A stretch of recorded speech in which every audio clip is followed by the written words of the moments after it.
Muito boa noite.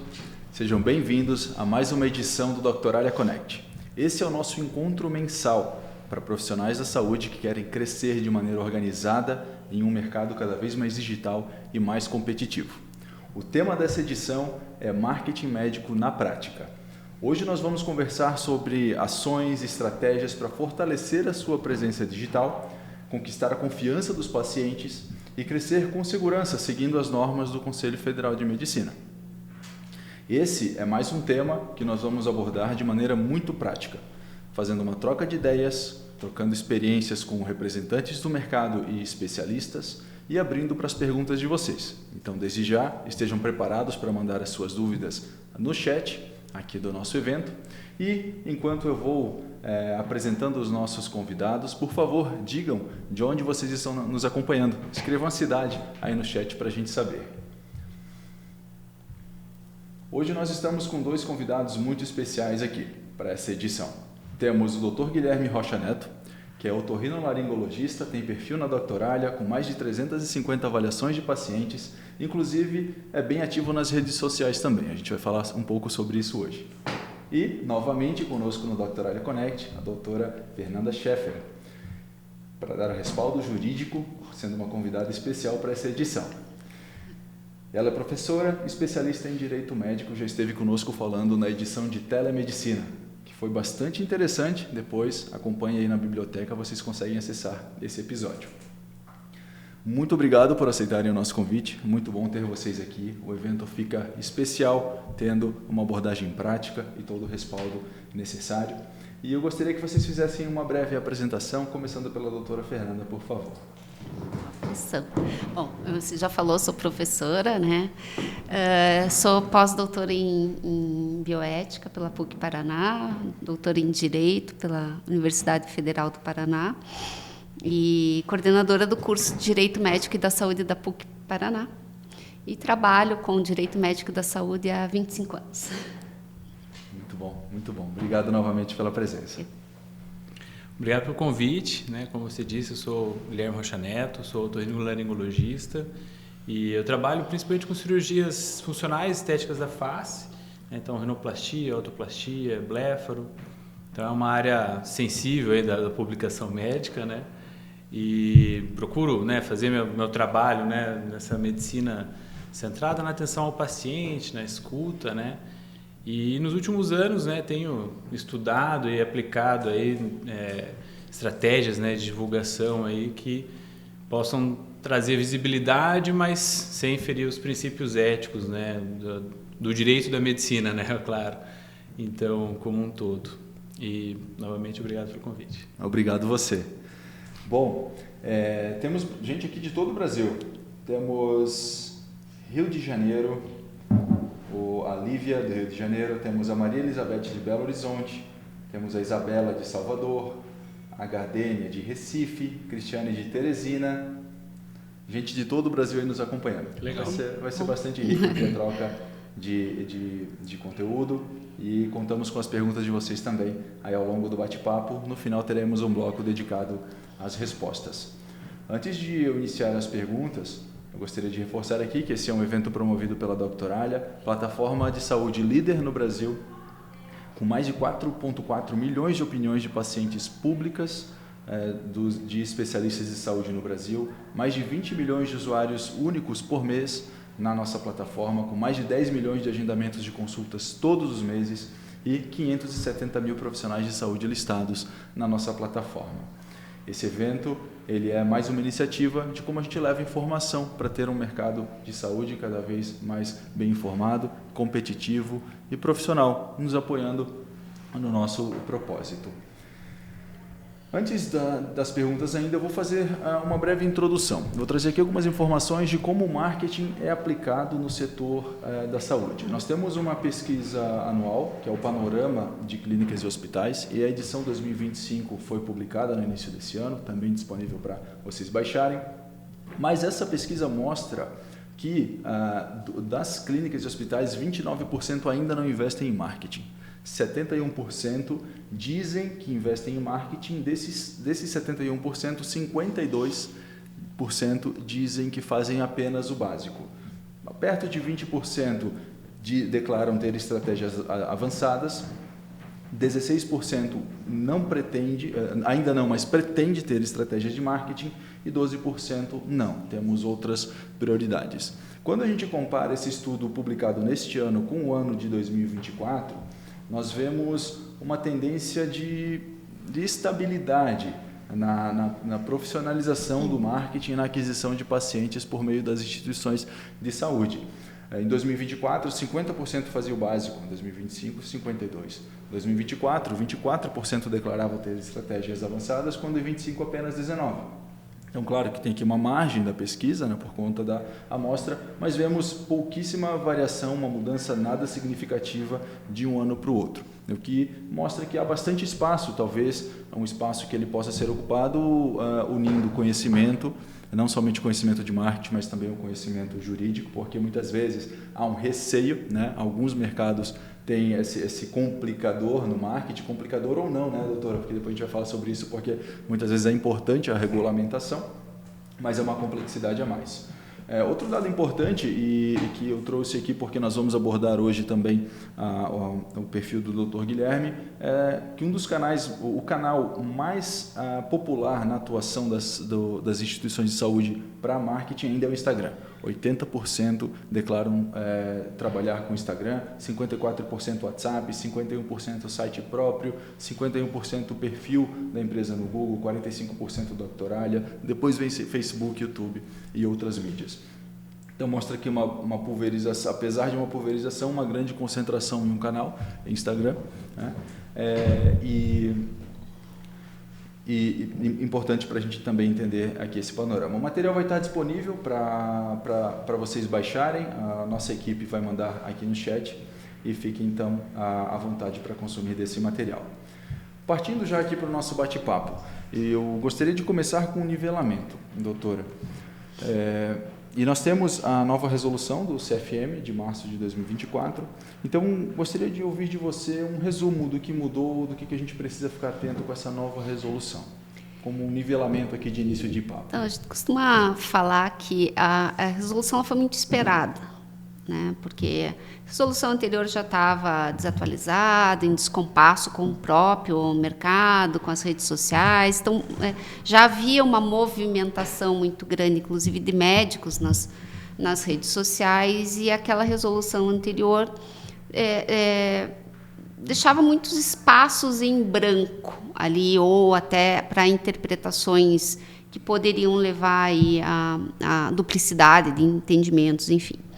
Então, ela trouxe algumas novidades, que são novidades até que talvez tenham sido mal interpretadas. Então, por exemplo, logo que a resolução foi publicada, começou, agora pode antes e o depois, o famoso antes e depois, né? Que acho que também o doutor vai comentar. Não pode o antes e depois, não está liberado da forma como as pessoas acreditam que está liberado. O antes e depois ele está liberado no contexto de pesquisa, não dentro do contexto publicitário.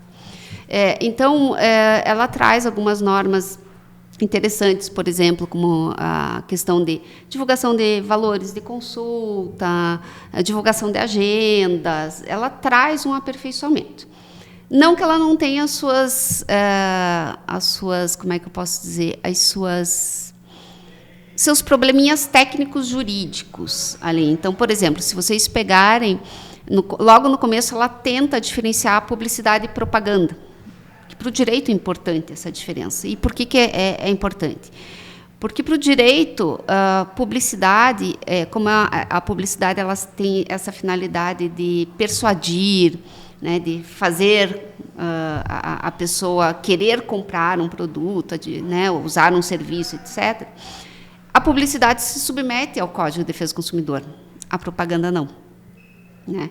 Então, saber diferenciar. E por que a propaganda não se submete, embora isso não esteja no código, seja uma construção doutrinária. A propaganda, ela vem do termo propagar, que significa divulgar. Então, ela não tem esse viés de persuasão. Ela busca divulgar uma ideia, um estudo, uma forma de conduta, enfim.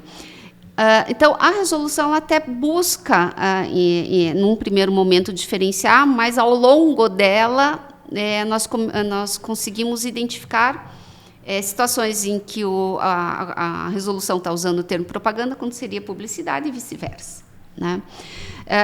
Então, de fato, eu acho que o ponto principal desse nosso começo de conversa é reconhecer que resolução é importante, né, o manual também publicado pelo próprio Conselho, né, pela CODAMI, é importante, mas, acima deles, nós temos uma lei, que é o Código de Defesa do Consumidor, e que ele se aplica à atividade médica particular.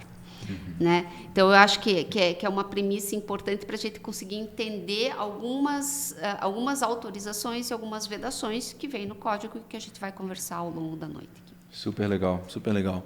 E, doutor, como que foi a sua adaptação após a nova lei? Como que você costuma acompanhar e se adaptar? Você tem uma equipe que presta um apoio para você? Você mesmo gosta de se informar, interpretar e colocar em prática? Compartilhe um pouco da sua experiência.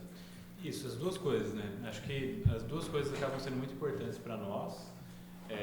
Ter uma equipe focada, né, em planejar essa nossa estratégia de marketing, né? Acho que isso é essencial para fazer esse trabalho, até pela questão conhecimento, tempo, né? A gente não vai nem conseguir dominar tudo e nem ter tempo para fazer tudo sozinho, né? Por mais que Instagram, por exemplo, né, eu comecei a fazer tudo sozinho, né? A maioria das pessoas começa sozinho, né? E eu acho que é ótimo, tem que começar sozinho mesmo. Acho que é melhor fazer alguma coisa do que não fazer, né? Mas, obviamente, né, tendo base aí, pelo menos do mínimo, né, do que se diz aí, do que está no Código de Ética, né? E, então, quando saiu a nova resolução, eu li, né? Claro que eu fui buscar também a interpretação já de especialistas ali, que eu acho que acabam facilitando, né? Porque, de fato, né, por exemplo, nós não vamos pegar esses detalhes, né, às vezes que estão ali na resolução, né? Então, sobre as especificações do que seria o antes e depois permitido ali, né? Realmente, ali, assim, é pouca coisa que você pode tentar encaixar alguma coisa para mostrar o trabalho, né? Mas, assim, realmente ele entra nos detalhes, acho que é importante ter uma ajuda. Então, eu tenho, né, da parte legal, uma conselheira, né, até para a parte legal, não só da publicidade, né, desde contratos e termos e etc., né, e inclusive é uma das formas de trabalho, assim, né, que eles fazem às vezes um acompanhamento contínuo nas clínicas, que são muito legais. Mas, enfim, e de planejamento estratégico de marketing também, né? Sim. Para seguir nas linhas, mas ter resultado também, né? Exato. Que é muito difícil, aliás. E você, observando a sua presença digital, você tem uma presença institucional, com site, totalmente de acordo com as regras, com as normas, o perfil na Doctoralia, que está totalmente em acordo, né, com todas as normas. E você também trabalha com o Instagram, que você mencionou brevemente agora. Eu queria explorar um pouco isso. Você tem um bom volume de seguidores. Conta pra gente como que foi o insight, como que o Instagram te ajuda e que tipo de conteúdo que você gosta de publicar, que te ajuda na atração, na reputação, que está de acordo com as normas. O que você faz lá que você aprendeu que isso está liberado e vou fazer mais porque funciona? Olha, às vezes o básico já atrai, já interessa, né? Então, o básico que eu digo assim, os bastidores ali, um negócio bem apresentado, né? Organizado, né? Então, às vezes um pouquinho do dia a dia ali, né? Do nosso trabalho, né? Por exemplo, eu como otorrinolaringologista, então tem consultório, tem cirurgia, né? Então tem exames, enfim, então contar um pouco, às vezes, de um caso específico, diferente, que possa chamar a atenção. E na parte estética, né? Então também, às vezes, não mostro, falo e explico mais do que mostro, né?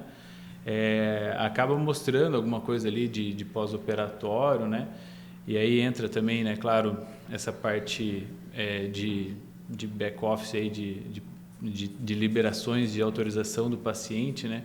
Que não é só tirar foto e colocar, né? Então não pode mostrar o paciente caracterizado, né? Tem que ter autorização dele por escrito, etc. Então, assim, além dessa estratégia, né, tem muito da função, né, do médico de colocar a cara mesmo ali, né? Não pode. Eu que aprendi muito claramente, por exemplo, né, para dar um exemplo mais específico, já contratei empresas para terceirizar tudo, digamos, e aí acaba sendo aquele padrãozinho, aquele post meio padrãozinho ali que muito institucional, mas Sim. pouco pessoal, né? Exato. Então tem que ter uma seriedade institucional, mas tem que ter o pessoal, né? Então é um trabalho, por sinal, assim, que para mim não é algo muito assim tão natural, né? Não nasci para ir para o Instagram, né? O Instagram veio depois, assim, né? Então eu cheguei no momento que eu falei assim, eu estou fazendo muito mais do que eu estou mostrando, né? Então as pessoas precisam saber que eu faço as coisas, né? Precisam conhecer mais sobre mim, né? Então o Instagram estava atrás da minha carreira, da minha linha profissional ali, né? Então, Sim. na verdade, eu tinha que trazer o Instagram junto, porque senão acaba atrapalhando, né? Então, isso alguns anos atrás para andar junto, né? E os pacientes querem se conectar com você, né? Exato, a abordagem institucional na rede social, ela tem um alcance muito limitado. Elas querem se conectar com quem você é. Sim. Né? E isso conta muito. E, doutora Fernanda, nessa linha de geração de conteúdo em redes sociais, quais são os limites de geração de conteúdo? Porque é uma forma muito legal de você trabalhar marketing médico com conteúdo informativo, né? E quais são os limites dessa prática? Então, eu acho isso bem importante porque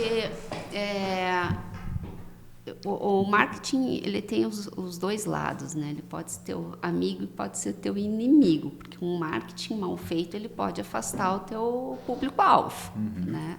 Acho que da fala do doutor ficou bem claro essa questão.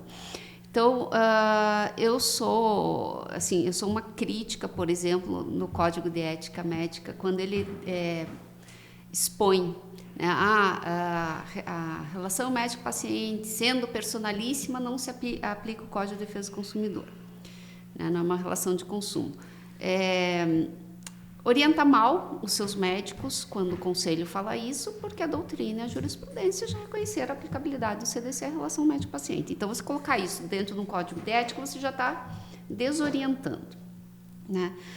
Acho o marketing importante, sim, hoje na prática médica, marketing feito com responsabilidade. O que a gente tem que entender é que rede social, embora pareça terra de ninguém, ela tem regras e as regras jurídicas se aplicam ali, né?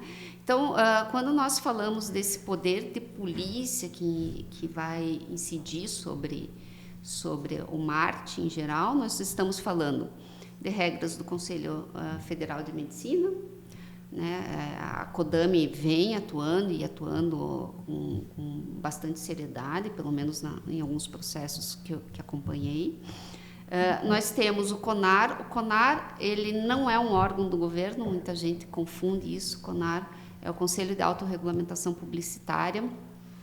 Se vocês forem fazer uma pesquisa no site do CONAR, vocês vão encontrar médicos condenados por postagens em redes sociais, mas ele é uma associação civil, que qualquer um de nós pode apresentar uma reclamação. Olha, aquele médico está mentindo, ou a publicidade daquele médico é abusiva, enfim, depois a gente pode definir esses dois conceitos, né, de enganosidade e abusividade. Mas, de fato, o CONAR também pode atuar. Então, aí a gente já tem dois órgãos de olho no que vocês estão postando, né? Direito, o judiciário pode, eventualmente, trazer uma punição civil, né? Responsabilidade civil, ali, novamente, por publicidade enganosa, publicidade abusiva. Eu sou defensora que eu acho que se você vai condenar alguém por publicidade, em especial nas redes sociais, não basta determinar a retirada da publicidade do ar, você tem que determinar contra a publicidade, né? Eu acho que da outra vez que estive aqui a gente chegou a comentar, não me lembro, mas viralizou aí meses atrás 2 médicos postando nas redes sociais, que tem milhares de seguidores, que o câncer não existe, o câncer de mama não existe. Né? Que o câncer de mama é uma invenção e que o tratamento que eles oferecem é um tratamento muito mais eficaz, muito mais seguro. Nós estamos falando de uma das doenças que mais mata mulheres no Brasil. Então, nós temos ali 2 grandes problemas. Nós estamos falando de publicidade enganosa e publicidade abusiva, porque se aproveita da vulnerabilidade de pessoas que foram diagnosticadas com câncer de mama para vender um produto ou um serviço, né? Então, não basta que eu retire essas publicidades do ar, eu tenho que colocar esses 2 médicos fazendo contra-publicidade. Olha, eu errei, eu menti, né? O câncer de mama é isso, o tratamento é esse, enfim. Então, eu acho que a contra-propaganda, como ela é prevista no Código de Defesa do Consumidor, ela é muito pouco explorada para essas situações, né? Então, nós temos o judiciário na parte civil e também, eventualmente, na parte criminal, porque publicidade abusiva e publicidade enganosa constituem crime contra as relações de consumo.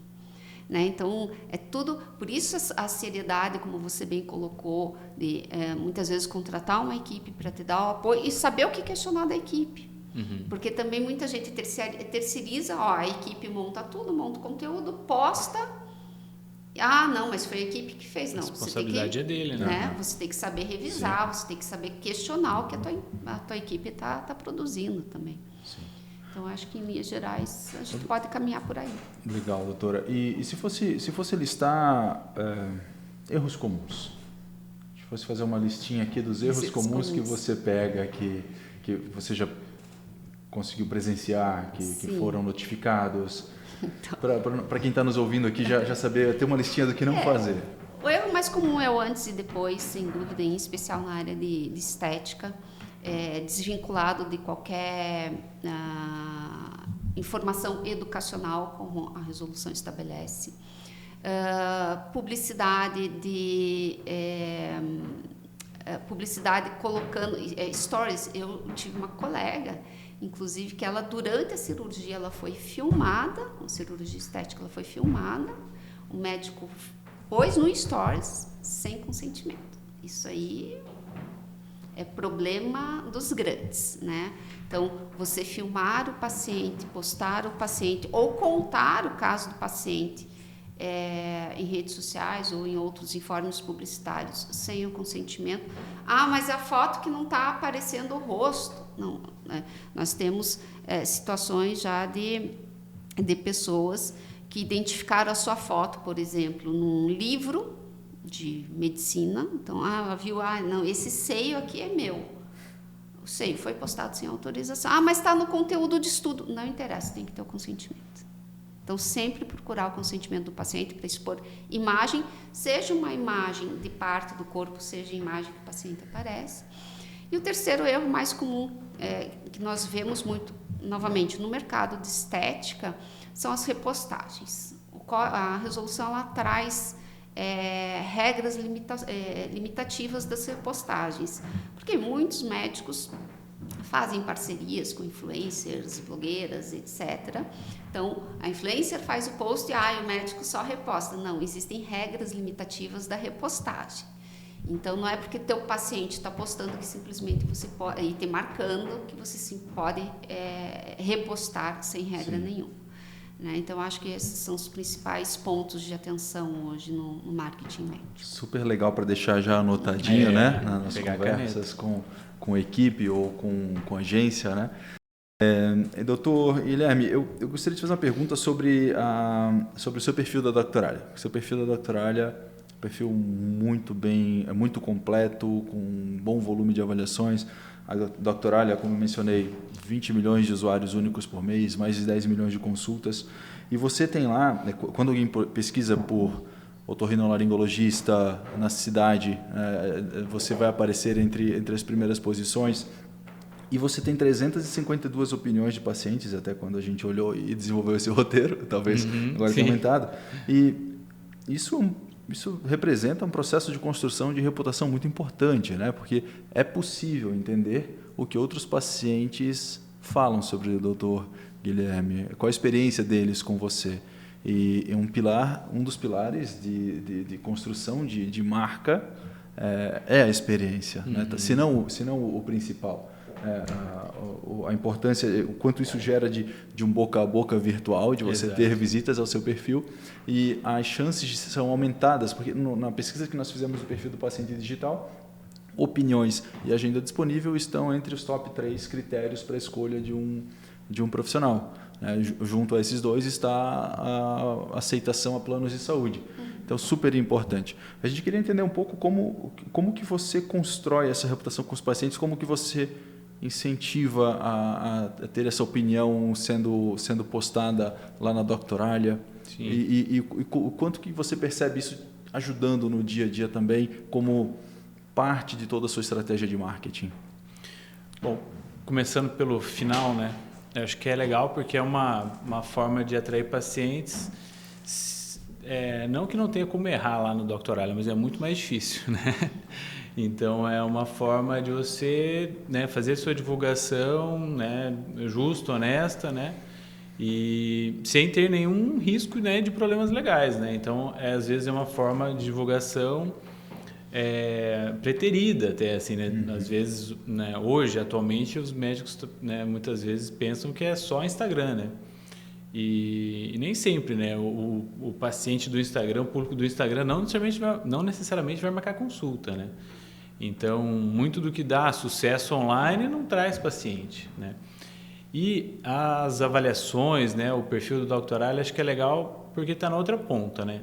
Então, tem o glamour da rede social, mas traz paciente, né? E as avaliações principalmente, né? Porque para tudo que a gente vai fazer, né? Seja arrumar teu carro, enfim, cortar o cabelo, você quer saber como funciona, né? Você quer saber qual foi a experiência, né? Como que é o trabalho da pessoa, né? Então, a avaliação acho que é bem isso, né? É como se fosse o boca a boca virtual, como você falou ali, né? Uma indicação indireta. No começo foi bem orgânico, assim, porque acho que o sistema Doctoralia é legal, né? Porque já manda uma mensagenzinha automática lá para o paciente para pedir avaliação. Então, no início era só baseado nisso, basicamente, né? Que já tem alguns anos. E, claro, né? Até acho que na época da pandemia foi interessante, acho que foi quando eu comecei a usar mais assim, o Doctoralia. E é engraçado, né? Porque na pandemia todo mundo pensa, nossa, os médicos trabalharam demais, né? Mas teve um momento no início da pandemia que, na verdade, a gente não tinha trabalho, né? Porque estava todo mundo em casa. E eu, como otorrino, né? Então, já era especialista na época, né? Então, o consultório, na verdade, ou ficou fechado ou ficou vazio, né? Então, teve um bom período ali que a gente ficou com muito pouco trabalho, na verdade, né? Sim. Fora os que estavam ali em alguns plantões específicos, né? Enfim, então eu assim, fui a fundo ali, né, no site, ali nas diretrizes lá do Doctoralia para deixar o perfil completo, né, trazer ali as informações, né, porque às vezes por falta de tempo, né, como eu falei no meu Instagram do passado, né, às vezes por falta de tempo você nem coloca tudo que você faz, tudo que você tem, né, então acho que é o básico. E sobre as avaliações, então no início era bem orgânico, só no sisteminha do Doctoralia ali mesmo, né, que eles mandam as mensagens que eu acho excelente, por sinal. E aí, após isso, né, vendo a importância, né, porque você vê os pacientes comentando no consultório, que viram avaliações lá, e depois ele posta uma avaliação também, então vai formando um ciclo, né, bem legal. Mas aí a minha equipe passou também a pedir, a incentivar, né, essas avaliações, porque de fato é bastante importante, né, é a confirmação que o paciente precisa ter, né, sobre o nosso trabalho. E é uma forma também da gente crescer também, né? Então, é legal como se você lê algumas, né, assim, as avaliações, o que as pessoas falam se repetem, né? Então, você acaba aprendendo um pouco sobre você mesmo também, né? Então,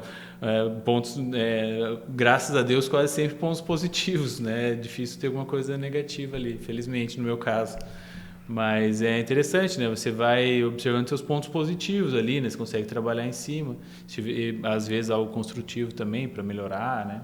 Super legal. E é muito legal que lá você vê o que é real, né? Porque eles falam ali onde que o paciente marcou, né? O paciente agendou pelo Doctoralia, consultou, por exemplo, eu atendo em mais de um local, né? Então ele consultou em tal consultório, né? Então mostra ali que às vezes a avaliação do paciente se refere a um local específico, né? Então acho que é bem legal e é muito importante mesmo. Você tem um levantamento do que te dá mais retorno se é o paciente vindo pelo Instagram, ou pelas tuas redes, ou pelo doctorário? Você consegue fazer isso? Eu tenho, não tenho os números para te falar aqui agora exatamente. Mas o Instagram, eu faço esse trabalho de Instagram já tem assim, planejado já mais ou menos 1 ano, sem planejamento muito mais tempo. E com certeza o doutorado traz mais pacientes. Então, assim, por mais que também o meu doutorado está bem estabelecido, como eu disse, às vezes o retorno do Instagram ele demora um pouco mais, eu tenho a impressão. E tem outra coisa que o Instagram e a Doctoralia, eles estão em etapas diferentes da jornada do consumidor. Ou muitas vezes o consumidor pode te conhecer pelo Instagram porque ele foi impactado por um vídeo seu, e aí a partir disso ele vai pesquisar o seu nome no Google, e aí encontra o seu perfil na Doctoralia, lá vê as opiniões, que continua construindo uma reputação, a sua imagem, formando a opinião sobre você. E lá tem agenda disponível. Então é uma jornadinha, né? Um é a confirmação do outro, né? Exato. É muito comum isso. Mesmo, às vezes, colega, até engraçado, assim, porque às vezes um colega me recomenda, né? Normalmente a recomendação de colegas passa o nome, né? Procura o Dr. Guilherme Rocha Neto. Aí, às vezes, o paciente não só vai procurar no Instagram, mas às vezes ele já pergunta para o médico, qual que é o Instagram dele? Ele já tem o celular na mão ali, assim. Legal. E se procurar no Google, vai encontrar o Doctoralia, né? Então, às vezes, acaba marcando por lá. Então, realmente, eles se complementam mesmo. Super legal. Mas o Doctoralia ainda na minha planilhazinha ali, ainda tem mais do que Instagram. E eu vou pedir aqui para a nossa produção mandar para os nossos participantes o link do perfil do Dr. Guilherme, pode ser? Ótimo. Para eles verem o seu perfil, para olharem como é a construção de um perfil completo. Sim. E depois de mandarem o perfil do Dr. Guilherme, enviem, por favor, o link para a criação de um perfil gratuito. Porque existe um perfil básico, gratuito na Doctoralia, onde o doutor pode colocar a sua foto, o seu nome, especialidade, serviços, doenças. Já tem o link para compartilhar com os pacientes para opiniões. Não tem agenda aberta, não tem uma série de outras funcionalidades que são específicas dos perfis premium, mas ter o perfil básico é fazer o básico do básico para a sua presença digital. É poder ser encontrado com informações confiáveis sobre você quando alguém pesquisa o seu nome no Google ou quando alguém pesquisa sobre a sua especialidade na sua cidade. Então, vai ser enviado aqui o link para vocês e tirem um tempinho para criar o perfil gratuito quem ainda não tem. Chegamos aqui na metade do nosso encontro e temos bastantes perguntas. Então, acho que eu vou deixar algumas das minhas perguntas de lado para a gente ter um momento aqui mais interativo conversando com o nosso público. Pode ser? Vamos lá. Claro. Ok. Então, nossa produção, vamos lá. Uma dúvida bem interessante aqui. O marketing aumentou porque o mercado diminuiu devido ao número, a milhões de recém-formados? Então, o mercado médico cresceu, o mercado-alvo ficou menor e por isso que o marketing está importante? Ou é porque o paciente se comporta diferente? Bom, posso começar? Pode. Eu acho que... Desculpa, essa pergunta é do Ricardo Peçanha. Legal, Ricardo. Então, na minha opinião, eu acho que as duas coisas, né? É claro que com mais concorrência você vai ter uma busca, né, maior por, né, estar acima, né, ser visto, né? Mas o mundo mudou, na verdade, em todas as áreas, né? Então, eu acho que em todas as áreas, né, em todos os comércios, digamos assim, né, em qualquer área, você vai ter uma busca online muito maior do que antes, né? E vai ter muita gente se divulgando, né? E aí que começa a questão do marketing. Então, não só você se apresentar online, mas também você, né, fazer o seu marketing, né? Então, acho que as duas coisas, não tem jeito, né? Acho que o mundo mudou e tem um lado muito positivo disso também, assim, pensando para os pacientes, né? Porque eu acho que antes escolher um médico era algo meio às escuras, né? Então, isso é bom também para quem faz um bom trabalho, né? Porque daí acaba que vai ser selecionado melhor, né, os prestadores de serviço, né? Então, os especialistas bons, eu acho que vai acabar aparecendo no meio disso, mais do que talvez antigamente você não conseguiria saber. Eu acho que você fez a pergunta, fiquei pensando no Tostines, né?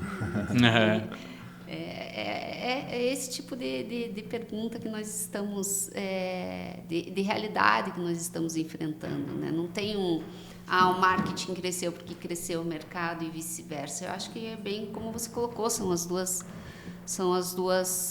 coisas acontecendo, mas em especial o aumento do acesso à informação. Não estou dizendo que a informação seja boa necessariamente, né? Mas, de fato, hoje, por exemplo, aqui no Brasil, há mais de 10 anos, nós temos mais linhas de telefone do que nós temos pessoas, né? E, então, isso diz muito sobre a dinâmica das coisas. As pessoas buscam informação, né? E por isso os perfis, eu acho... semana passada, estava atrás de um especialista para marcar uma consulta, não conhecia ninguém na área, onde você vai procurar? Né? Você vai no site da tua operadora, mas no site da operadora não tem fotinho, não tem comentário. Você pega os nomes dos profissionais que talvez tenham te chamado a atenção e você procura no Google. Né? Então, por isso que, como vocês bem pontuaram, perfis bem completos, por exemplo, no Doctoralha, fazem a diferença no convencimento. Ou nas redes sociais. Eu não busco médico nas redes sociais, né? Assim, não tenho esse hábito, mas a gente sabe que tem muitas pessoas que a primeira busca é a rede social. E depende muito da área do médico, isso que é interessante também, né? Porque na estética, na plástica, vai ter uma busca maior na rede social. Sim. E o Ricardo, o marketing ele mudou muito dos últimos 20 anos. Se você fosse um publicitário há 20 anos, você teria a opção de fazer outdoor, TV, rádio e contar bastante com a experiência que você entrega para ter um bom boca a boca, né? Hoje, com a quantidade de redes sociais, de canais digitais, de anúncios que nós temos, é necessária essa reinvenção, porque o usuário ele se comporta muito diferente. O usuário está com o celular na mão o tempo inteiro, então você ter esse mix de marketing muito bem estabelecido, de acordo com como o seu público consome conteúdo, é importantíssimo. Então é por isso que a gente tem que estar sempre se atualizando em marketing. Então parece que o marketing mudou, parece que está acelerado, mas na verdade é que as opções estão mais diversas. O que a gente precisa é entender quais delas atingem o meu público, né? Então uma combinação, como você trabalha hoje, uma combinação de geração de conteúdo para desenvolver o reconhecimento sobre você e depois páginas de destino que mostrem a sua reputação, possibilitem o agendamento de uma consulta com você, criam uma jornada mínima viável, né? Ou estar simplesmente presente na Doctoralha para quando alguém pesquisar sua especialidade e cidade você ser primariamente encontrado, né? Sim. Então acho que passa por aí, Ricardo. Obrigado pela pergunta. Vamos para a próxima. Marketing na psicologia. Digo, na questão ética. Como trabalhar, como vender se não pode colocar o valor da terapia? Pergunta da Valéria. Então, daí eu não conheço, assim, de cabeça, eu não me lembro as regulações do Conselho de Psicologia, né? O Conselho de Medicina, ele autorizou. Então, hoje você pode divulgar valores, etc.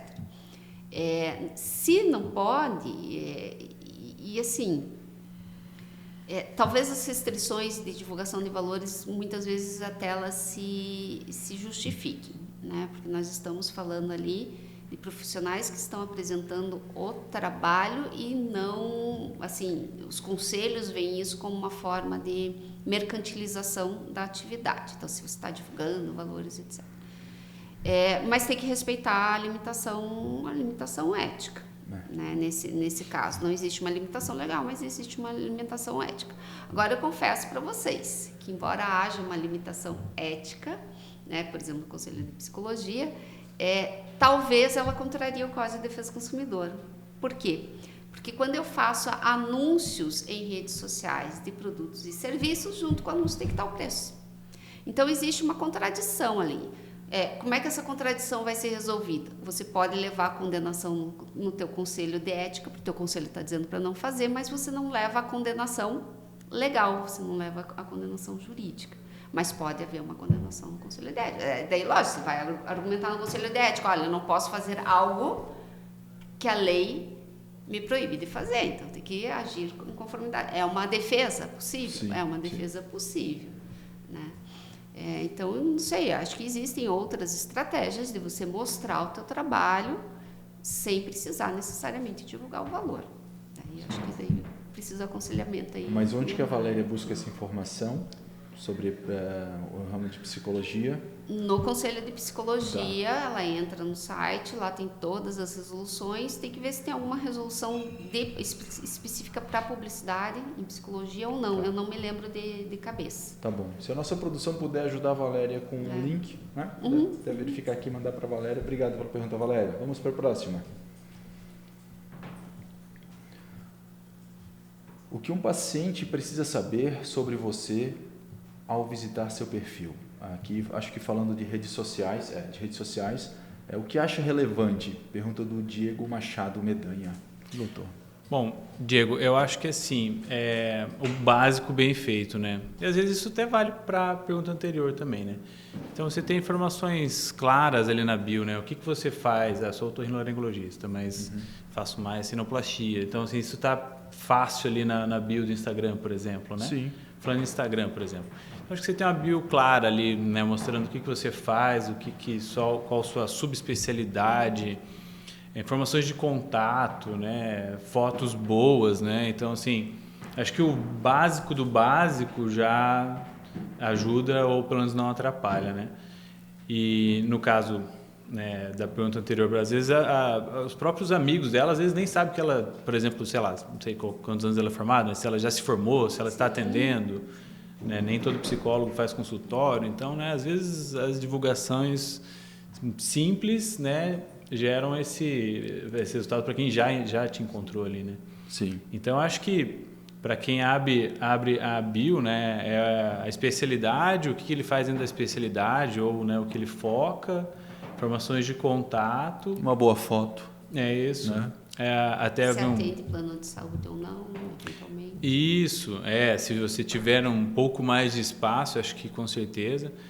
Até uma recomendação que eu vi uma vez, assim, colocar ali, assim, já na bio ali, né, assim, o que você faz de diferencial, né, como que você faz que os outros não fazem, né, assim, algo que te diferencie, algo que te valorize, assim, que mostra seu foco, né? Como você pode mudar a vida da outra pessoa, digamos assim, né? Então, eu acho que isso são as informações principais ali, acho que vai atrair mais, né? Para os médicos, eu acho que é importante só destacar que é obrigatório se colocar que é especialista, colocar o RQE. Não pode colocar que é especialista se não tem RQE.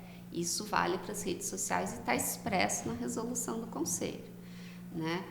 Mas eu fiz especialidade, fiz uma pós, fiz uma especialização qualquer, que não é uma especialização que gera o RQE, eu tenho que colocar médico não especialista. Não gostei dessa solução do código. Quem é que vai colocar? Porque assim, é uma coisa que não faz sentido, porque à luz do Ministério da Educação, você é especialista. Sim. Né? Você não é especialista para fins do conselho, que são coisas diferentes. Então, assim, a maioria pelo menos dos meus colegas, assim, ficou uma coisa muito esquisita. E, lógico, ninguém vai pôr na rede social assim, eu sou dermatologista não especialista. Você vai simplesmente não colocar, né? Sim, daí você não coloca. Mas, enfim, a regra que está expressa na resolução é que se vai anunciar a especialidade, tem que estar com o RQE indicado. Okay. E, obviamente, para todas as profissões da área de saúde, o número de registro no respectivo conselho. Isso é obrigatório. Isso é bem Obrigado importante. pela pergunta, Diego. Vamos para a próxima? Essa é um complemento da anterior, doutor. Pergunta também do Diego. Publicar rotina, stories do consultório, vida pessoal, ajuda ou atrapalha a autoridade médica? A gente falou do primeiro bloco do Instagram, né? De uma boa foto, de informações sobre o que diferencia você. Mas e as fotos, e stories, o que você acha que ajuda ou atrapalha na sua autoridade? Eu acho que essa parte não vai ajudar na autoridade, né? Você vai ter que publicar outros conteúdos informativos, vídeos, reels, né? Que para mostrar a autoridade, mostrar teu conhecimento, né? Mostrar a tua experiência, né? Assim, demonstrar a tua clareza e confiança naquilo que você faz, né? E acho que isso que vai ajudar na autoridade. Eu acho que esse tipo de stories acaba sendo, né, até importante para outra coisa, para conexão, né? Então, para conexão com os pacientes, futuros pacientes, com os seus seguidores, né? Então, é diferente, né? Isso gera ali, né, assim, engajamento de rede social, né? Gera uma maior proximidade, né? Uma humanização, né? Você não é só o Guilherme Otorrino, né? Você também é uma pessoa, né? Que também faz outras coisas, né?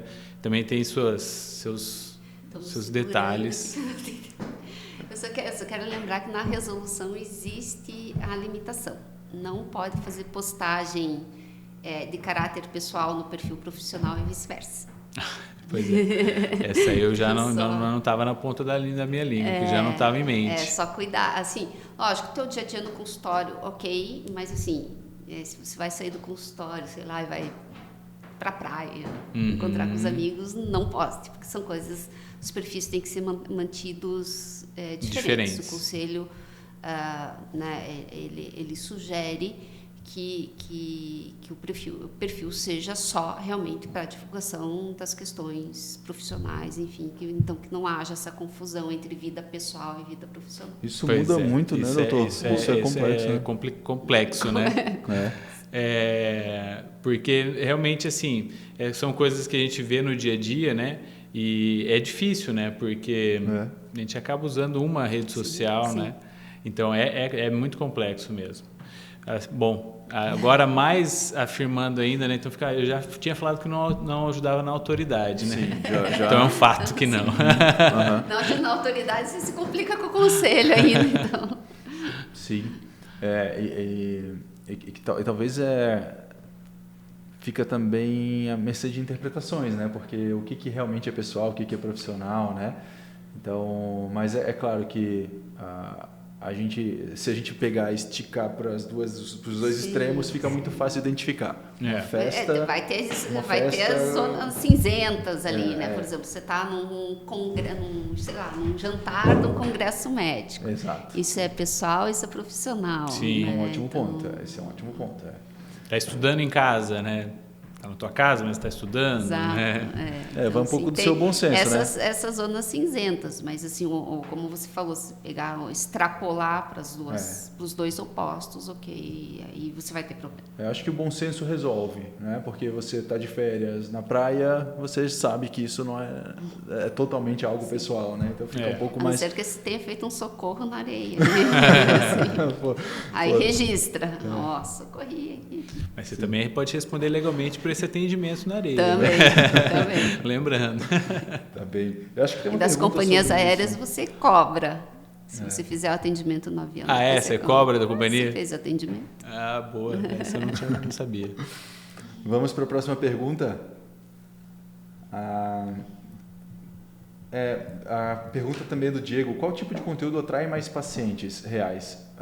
Educativo, emocional ou conteúdo de bastidores?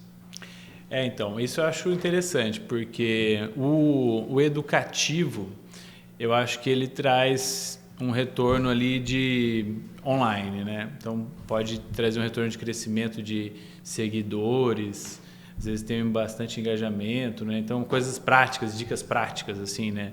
Por exemplo, eu já coloquei na minha rede, porque eu acho importante que eu falo para os pacientes, né? Como fazer a lavagem correta do nariz ali, né? Apesar disso estar na moda, né? Até às vezes incomoda o fato de estar na moda, até atrapalha mais do que ajuda. Mas, enfim, um exemplo, né? Então, isso às vezes é um negócio útil, né? Que às vezes as pessoas encaminham, comentam, etc. Então, acho que de retorno de rede social é bom, mas não traz paciente, né? Então, às vezes você explicando sobre um problema específico, né? Então, no caso da rinoplastia, por exemplo, sei lá, eu explicar sobre a insuficiência de válvula nasal, né, que o nariz fecha porque não tem estrutura externa, não sei o quê. Então, isso às vezes o paciente, nossa, eu tenho isso e tal, e ele pode me procurar por causa daquilo ali, né? Ou pelo conjunto da obra ali, né, que ele gostou da forma como eu me expresso, do que eu estou falando sobre o meu trabalho, né? Mas, resumindo, né, eu acho que esses educativos, esses, às vezes, os virais, assim, né, da rede social, acho que, na verdade, não atraem muito paciente, né? Isso os especialistas falam muito isso, né? Existem 2 tipos de resultado, né? O de vida real de consultório nem sempre anda com o do resultado online. Sim, muito bom. Vamos para a próxima.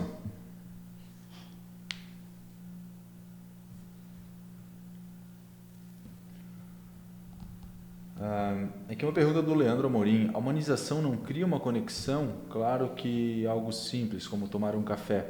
Aqui acho que a gente entra de novo nas questões de perfil pessoal e profissional, né? Falamos aqui um pouco do tipo de conteúdo, mas agora vou para a doutora Fernanda. Assim, é possível manter o perfil profissional humanizado? Né? Acho que sim. Acho que existem técnicas de marketing para isso. Exato. Por exemplo, o café com uma dica simples. Então, você está tomando seu café, ela já uma dica de como, não sei. E você pode dizer qual café que você está tomando, como você gosta de preparar. Daí já faz o jabá. Você já fala um pouco sobre eu acho que é você, possível. conexão. Acho que sim. Não precisa ser robotizado, né? Acho que esse é um ponto. Não precisa ser tão protocolar. Você sabe que você está numa abordagem profissional, só que por trás daquilo existe um ser humano, por trás daquilo existe uma pessoa normal, né? Sim. Que tem hábitos, que tem uma vida, que tem... Então, até porque ele colocou muito bem, né? Há pessoas com perfil, né, de atuação em frente às câmeras e outras que não têm essa facilidade. Né? E talvez a ausência dessa facilidade, muitas vezes em rede social, acaba te prejudicando também no marketing, porque se você passa eu brinco, eu tenho a cara de não, então eu sempre passo que eu estou com cara de não. Mas assim, não tenho perfil, então assim, não vou me meter a fazer algo que para mim não vai resolver o meu problema, mas se você tem talvez uma equipe de assessoramento que te consiga conduzir nesses conteúdos, enfim, e que consiga humanizar a tua imagem, isso talvez te ajude também. Sim. Só um detalhe, assim, uma opinião própria, que nem sempre, eu acho que a gente tem que, por exemplo, novamente, questão estética, então acho que a estética, né, dos meus vídeos e etc, acho que tem que estar boa para estar apresentável lá. Sim. Mas essa questão de conexão, de contato com os pacientes, com os seguidores, nem sempre tem essa lógica, na verdade. Então, nem sempre você precisa postar um conteúdo perfeito, né? Você vai fazer um stories ali, então às vezes você, né, errou uma palavra, gaguejou, enfim. Às vezes isso não atrapalha o vídeo, né? E de resultado fica até melhor, talvez, porque ele está realista, né? Ele está ali, assim, natural, né?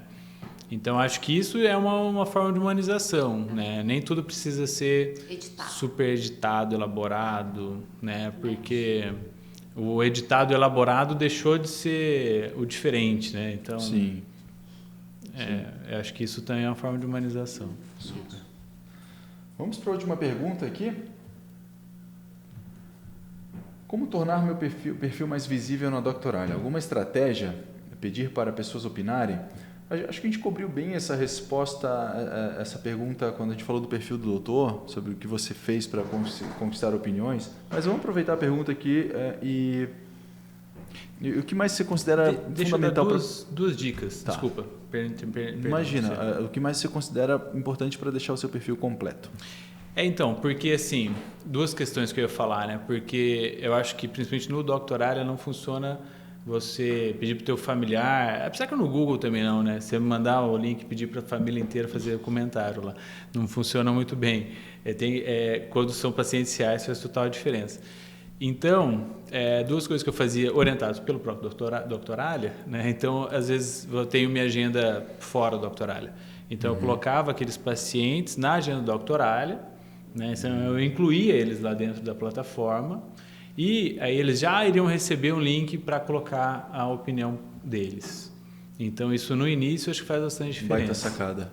E também o fato de você ter um cadastro de pacientes maior lá na plataforma, isso também ajuda no algoritmo da plataforma lá, aparentemente. Muito legal, porque você não precisa esperar para o paciente agendar com você pela Doctoralha para ter as avaliações pela Doctoralha. Exatamente, porque senão deve demorar muito. Você pode pegar seu portfólio de pacientes e já... Eu atendi o paciente hoje aqui, ele veio para outro canal, aí no final do dia eu jogo tudo lá na plataforma. Super.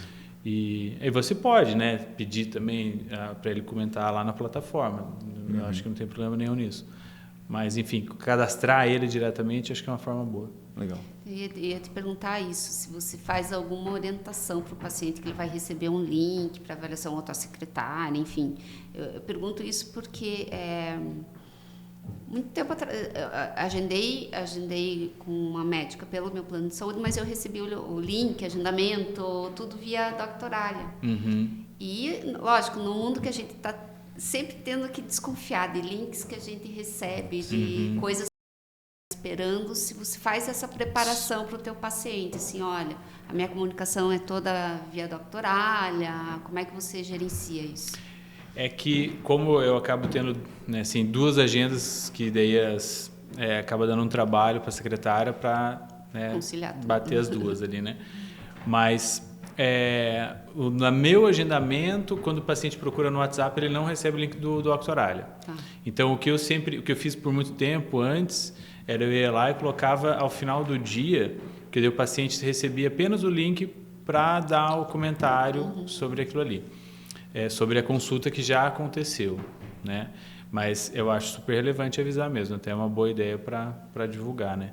Porque realmente, até pessoalmente já tive essa experiência e eu acho que se for avisado, acho que é bem importante, faz total diferença.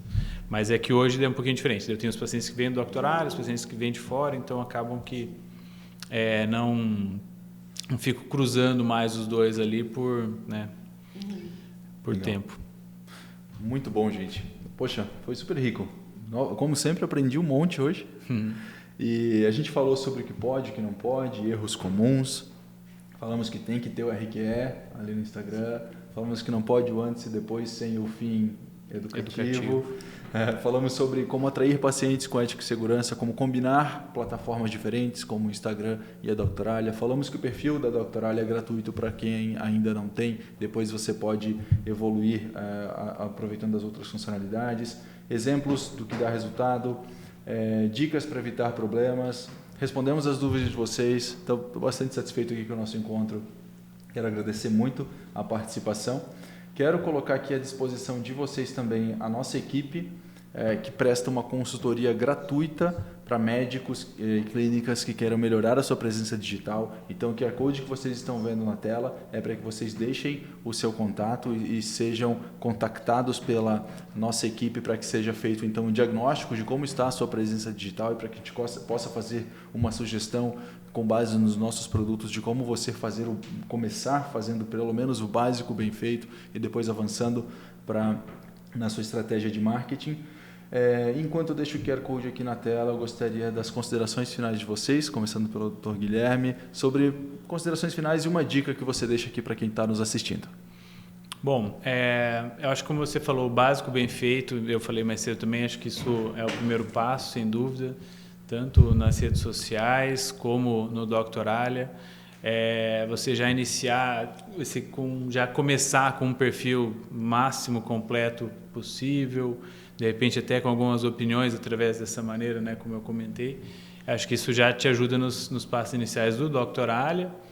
E do Instagram, acho que e redes sociais, né, cada rede social tem uma especificidade, né, mas acho que começar acho que é o mais difícil. Então, não dá para esperar ter uma equipe super poderosa, né, para fazer, porque nem sempre você vai querer também ter esse investimento grande inicial. Então, o importante é dar o passo inicial com informações claras, objetivo claro.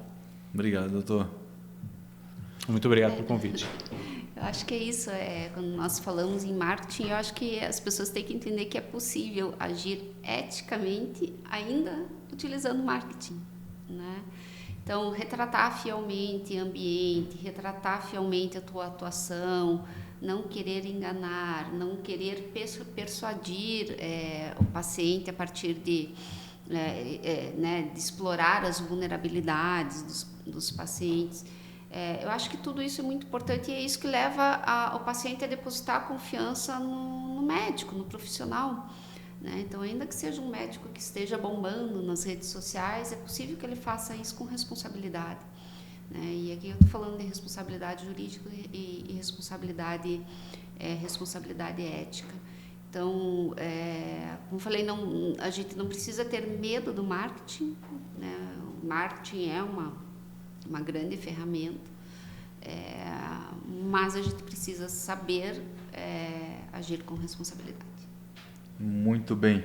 Essa foi a edição de maio do Doctoralia Connect. Muito obrigado novamente aos nossos convidados, a toda a nossa equipe aqui que fez esse evento acontecer e especialmente você que está aqui conosco nessa noite de terça-feira. E nós nos vemos em junho com a próxima edição desse nosso encontro mensal. Muito obrigado e até a próxima!